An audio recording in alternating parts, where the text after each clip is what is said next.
Hello everyone, I'm Icaro and welcome to the channel and welcome to even more questions that I found on Reddit, on tarot forums and things like that. So the first question is a deck that you associate with the color green. Now I kind of have two, one out of jealousy and one that I actually associate with green, green with envy.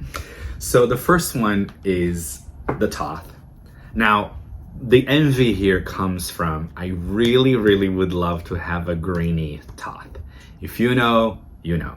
So a greeny Thoth is actually a misprint that happened years ago. And the borders of the deck, it actually kind of has like this gray hue over the whole thing. And I think they look beautiful. I love it. I really want it, but it's like the ones I found, at least online, have been upwards to like $200. So I'm not doing that. Especially not when I already have a Thoth deck. I have two. When I already have two, right? I don't need another one. But I would love a greenie, so I am green with envy for those of you that do have a greeny Thoth. Now, the deck that I actually associate with green is the Cosma Visions Oracle. And you can obviously see why. I love this deck, and I actually use this deck for past life and ancestral work.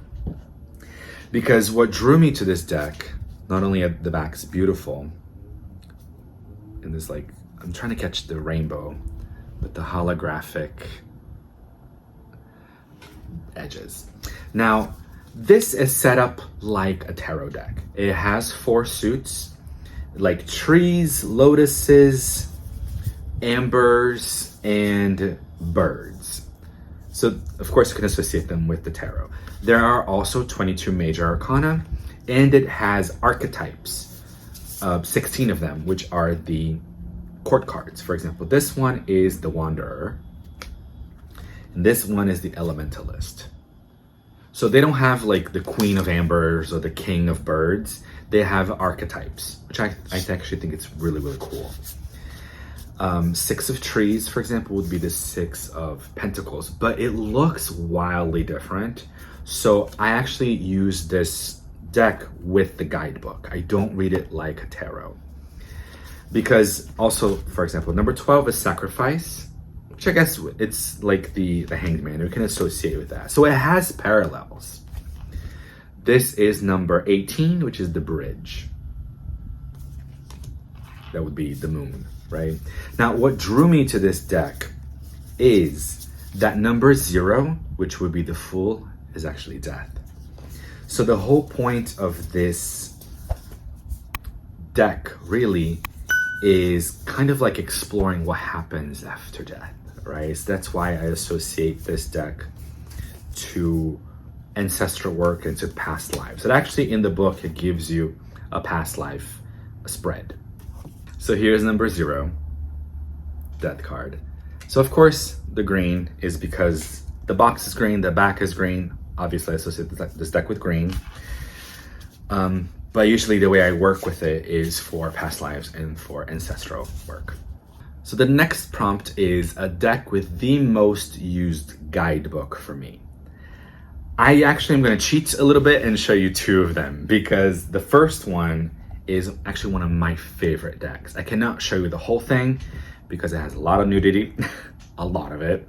So if you're looking to look at it, go to attendsabbath.com and you can see it.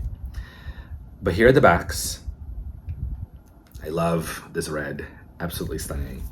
And here's the guidebook that it comes with. So I have the large version. I believe there's a travel version as well. The cards are smaller and the guidebook is smaller too. But I have the large version. I love this deck so much. I don't show it on the channel. I'm showing you a little bit here and I'll show you a few cards when we get to the next question that actually pertains to this deck. But actually I tell people that like this deck is, the guidebook really is alive. Because I journal a lot and sometimes something happens or whatever and I'm just thinking, I'm journaling. And then I'll write, of course, sentences. And then I go, and then I usually, if there's a deck that's really speaking to me, I go, I'm gonna use that deck. Of course, a lot of times it's this one. And this deck has quickly become my deck. All my other decks, I don't mind using for client readings. I don't mind showing on the channel, and I don't mind really anything. But this collection by Allan Spiers is the creator. There is the Sabbath Tarot. There is the Sabbath Lenormand and the Sabbath Runes. And he is making a Sabbath Oracle that I'm very excited about. I can't wait. I can't wait. But more often than not, I will be journaling about something, and like, I'll pull a card, and I will of course go to the guidebook, because this deck, while it does follow the RWS system, the keywords and some of the way that the card speaks, the deck speaks, is a little bit different. So I always go to the guidebook. And I'm telling you, the guidebook will give me a sentence or two that relates to what I just wrote. A few times it has been almost exactly what I wrote. And it's amazing because, let me see if I can find one that I can show you. Okay, the Ace of Staffs. It's not huge. Here you get, of course, the image, and then the top here you have keywords upright and reversed. Here is a blurb of like the essence of the card, and then the top paragraph is it upright, and then the bottom paragraph it's reversed. So as you can see, it's not a full page, and it's like this for all of the cards. They all take up one page. But I don't need more than that. Not when it comes to this deck. I don't need more than that. This deck will forever be one of my top favorites. Now, the other deck that always gets, like, I almost want to say the image doesn't matter, because the guidebook is really where the meat is, for me anyway, is the Marielle. Is the Marielle Tarot. Now, I like the artwork. I think the artwork is beautiful, sometimes provocative, sometimes grotesque. But it's not obvious to me. Like, I can't really look at this. This is the page of discs, and it's a baby. Cute. I think it's adorable. I love the image. What are you trying to tell me here? This Queen of Wands, I pulled her a little while ago. For example, this Seven of Wands. It's an up close of a white wolf. What are you trying to tell me? But then you go to the guidebook. The guidebook is quite powerful. It does demand that you sit with it. Every time I'm journaling with this, actually even last night I pulled, I think it was the Four of Discs in this deck, and I kind of sat with it and I was like, you're not really making sense to what I just asked. But it did. It was actually the perfect card for it. I just needed a minute to digest what I was processing, to digest what the guidebook said, for me to go, oh, I see it. So this is quite a profound deck. Now, in my opinion, even though like the astrological associations, the way it's set up and everything, of course, it's very Thoth RWS based, but it's not a deck that you just pull and read. At least not for me. It hasn't been for me. Maybe it has been for you, and that's awesome. But it hasn't been for me. I need the guidebook to guide me. I need the guidebook to tell me what these images are, to tell me what the essence of the card is, what the message is. Because even the Four of Discs that I pulled yesterday for myself, it didn't, the foundation of it, of what I know the tarot of the Four of Wands, the Four of Pentacles to be in the tarot, the foundation is there. But the way that this guidebook speaks takes it to a different level that you go, oh, this isn't the Four of Discs anymore. This is something elevated. And I love that. I'm all for it, but it's definitely a book, definitely a deck that I only use with the guidebook. I am not like the Thoth, pulling cards and going, oh, I get it. Definitely not. I need the guidebook. So the next prompt is a deck with water on the box. I don't have that. I don't have any decks that have like water themes or anything like that. But I do have this deck that is actually painted with watercolors. And it's the Tarot of the Spirit.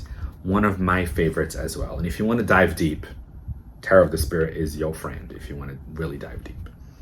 But it's a bit abstract. Here is the Six of Water, or the Six of Cups. And it has keywords down here as well. So yeah, it's painted in watercolors. I love this deck. Also, I was doing an event outside and it started raining. So this deck is a little bit bent. Not too much actually, not too bad. But it did get water damage. So when this question came up of a deck that has water on the box, I was like, here you go. This deck had some water damage and it's painted with watercolors. So I think it's beautiful. I love this deck. Another one that I use with the guidebook as well. But yeah, absolutely stunning. Just with the watercolors, and even with watercolors, it's so colorful. It's not muted or anything. It doesn't hold back. It really shows. Oops. It really shows really everything. The colors really pop on this one. So that's the Tarot of the Spirit by Pamela and Joyce Ekins. And our final question for today is a deck with your most favorite card. And I've already shown this deck a second ago when it was about the most used guidebook, but it's once again the Sabbath Tarot. My favorite card really is this Ace of Cups. All that red and the blood coming from the cup, and this raven or a crow dropping a heart into the cup. God, there's just, to me, in my opinion, there's so much symbolism in here. There's so much power in here. It's just really, really, I don't know, stunning.